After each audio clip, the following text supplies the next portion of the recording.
La pili la kukufanya kufaulu ni tabia njema. Ukitaka duniani kufaulu na akhira, tengeneza tabia yako. Na mimi husema vitu vyote si vyetu. Mara nyingi shetani hutuchezea.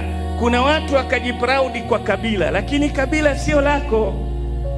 Kabila sio yako, kwa sababu ulipokuja duniani uliandika barua wewe uzaliwe kabila fulani. Naam, kuna mtu alifanya application ya kabila? Amna, wewe ulikuwa hauko, ulifanya application wapi?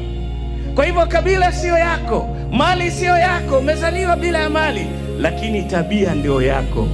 Ukibehave vizuri ni wewe, utakuwa na tabia mzuri. Ukibehave vibaya ni wewe, utakuwa na tabia mbaya. Kwa hivyo jitahidi, ukitaka kuwa mtu mzuri, wewe jitahidi kuwa na tabia mzuri.